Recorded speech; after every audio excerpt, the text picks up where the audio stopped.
No. 35. By Alexander Hamilton. The same subject continued. Before we proceed to examine any other objections to an indefinite power of taxation in the Union, I shall make one general remark, which is that if the jurisdiction of the national government in the article of revenue should be restricted to particular objects, it would naturally occasion an undue proportion of the public burthens to fall upon those objects. Two evils would spring from this source: the oppression of particular branches of industry, and an unequal distribution of the taxes, as well among the several states as among the citizens of the same state. Suppose, as has been contended for, the federal power of taxation were to be confined to duties on imports.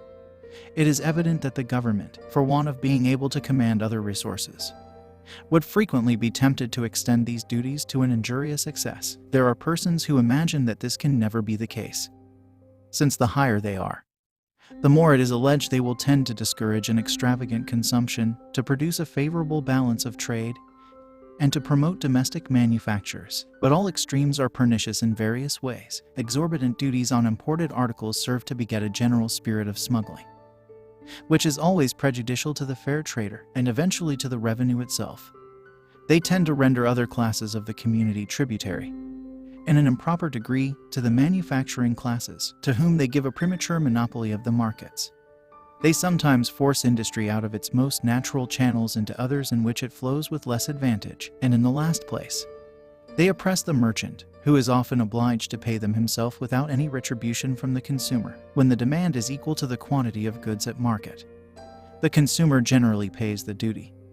But when the markets happen to be overstocked, a great proportion falls upon the merchant, and sometimes not only exhausts his profits but breaks in upon his capital. I am apt to think that a division of the duty between the seller and the buyer more often happens than is commonly imagined. It is not always possible to raise the price of a commodity in exact proportion to every additional imposition laid upon it. The merchant, especially in a country of small commercial capital, is often under a necessity of keeping prices down in order to a more expeditious sale. The maxim that the consumer is the payer is so much oftener true than the reverse of the proposition that it is far more equitable that the duties on imports should go into a common stock than that they should redound to the exclusive benefit of the importing states. But it is not so generally true as to render it equitable that those duties should form the only national fund. When they are paid by the merchant, they operate as an additional tax upon the importing state, whose citizens pay their proportion of them in the character of consumers. In this view,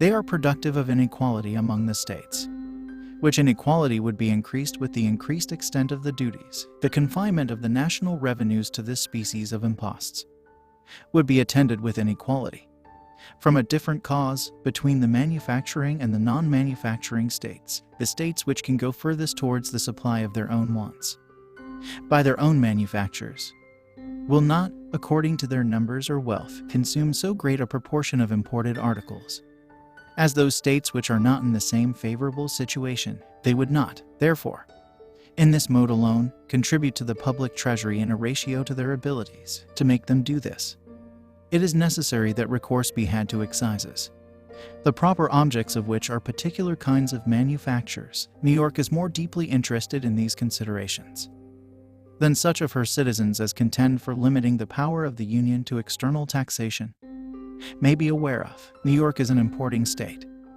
and from a greater disproportion between her population and territory, is less likely than some other states speedily to become in any considerable degree a manufacturing state. She would of course suffer, in a double light, from restraining the jurisdiction of the Union to commercial imposts, so far as these observations tend to inculcate a danger of the import duties being extended to an injurious extreme.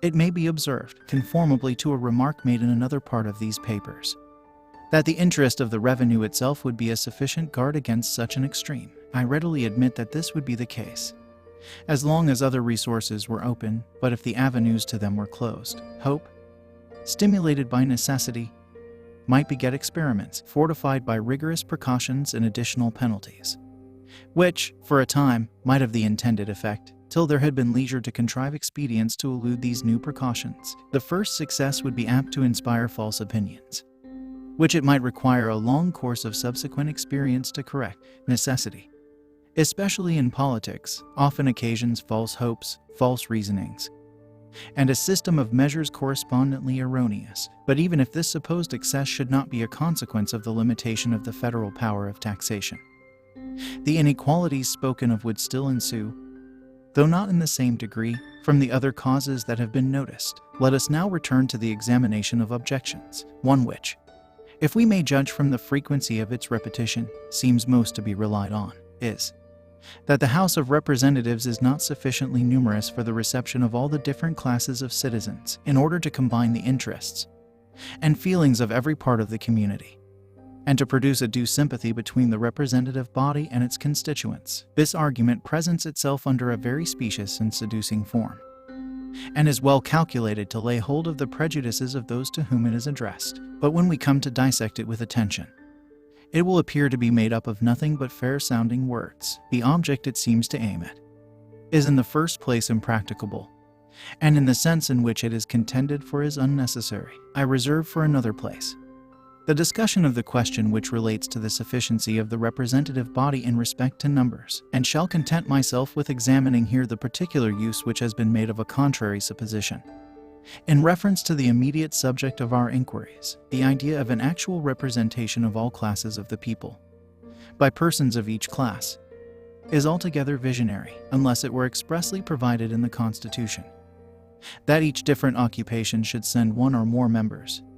The thing would never take place in practice. Mechanics and manufacturers will always be inclined, with few exceptions, to give their votes to merchants, in preference to persons of their own professions or trades. Those discerning citizens are well aware that the mechanic and manufacturing arts furnish the materials of mercantile enterprise and industry. Many of them, indeed, are immediately connected with the operations of commerce. They know that the merchant is their natural patron and friend, and they are aware that however great the confidence they may justly feel in their own good sense, their interests can be more effectually promoted by the merchant than by themselves. They are sensible that their habits of life have not been such as to give them those acquired endowments, without which, in a deliberative assembly, the greatest natural abilities are for the most part useless, and that the influence and weight and superior acquirements of the merchants render them more equal to a contest with any spirit which might happen to infuse itself into the public councils, unfriendly to the manufacturing and trading interests. These considerations, and many others that might be mentioned, prove, and experience confirms it, that artisans and manufacturers will commonly be disposed to bestow their votes upon merchants and those whom they recommend. We must therefore consider merchants as the natural representatives of all these classes of the community. With regard to the learned professions, little need be observed. They truly form no distinct interest in society, and according to their situation and talents, will be indiscriminately the objects of the confidence and choice of each other, and of other parts of the community. Nothing remains but the landed interest, and this, in a political view, and particularly in relation to taxes, I take to be perfectly united, from the wealthiest landlord down to the poorest tenant. No tax can be laid on land which will not affect the proprietor of thousands of acres, as well as the proprietor of a single acre. Every landholder will therefore have a common interest to keep the taxes on land as low as possible, and common interest may always be reckoned upon as the surest bond of sympathy. But if we even could suppose a distinction of interests between the opulent landholder and the middling farmer, what reason is there to conclude that the first would stand a better chance of being deputed to the national legislature than the last? If we take fact as our guide, and look into our own Senate and Assembly, we shall find that moderate proprietors of land prevail in both. Nor is this less the case in the Senate, which consists of a smaller number, than in the Assembly, which is composed of a greater number, where the qualifications of the electors are the same. Whether they have to choose a small or a large number, their votes will fall upon those in whom they have most confidence.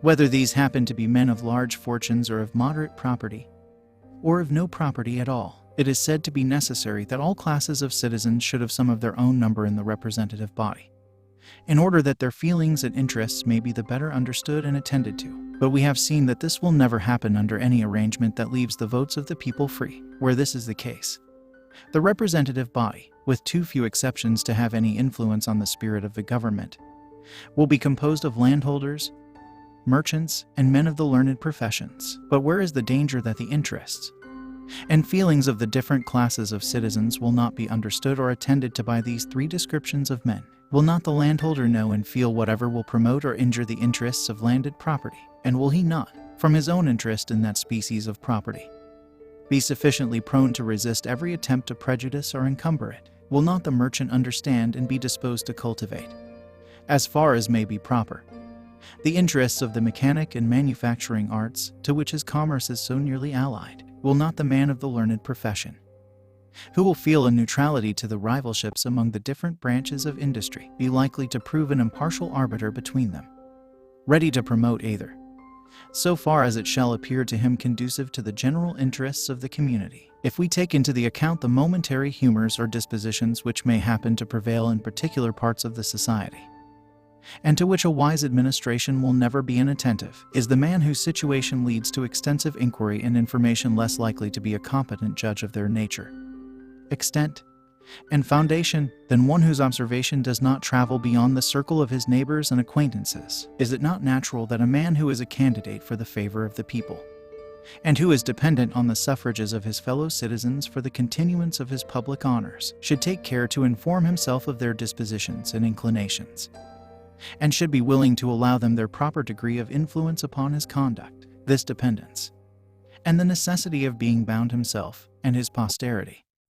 by the laws to which he gives his assent, are the true, and they are the strong cords of sympathy between the representative and the constituent. There is no part of the administration of government that requires extensive information and a thorough knowledge of the principles of political economy so much as the business of taxation. The man who understands those principles best will be least likely to resort to oppressive expedients, or to sacrifice any particular class of citizens to the procurement of revenue. It might be demonstrated that the most productive system of finance will always be the least burthensome. There can be no doubt that, in order to a judicious exercise of the power of taxation, it is necessary that the person in whose hands it is should be acquainted with the general genius, habits, and modes of thinking of the people at large, and with the resources of the country. And this is all that can be reasonably meant by a knowledge of the interests and feelings of the people in any other sense. The proposition has either no meaning or an absurd one, and in that sense, let every considerate citizen judge for himself, where the requisite qualification is most likely to be found. Publius,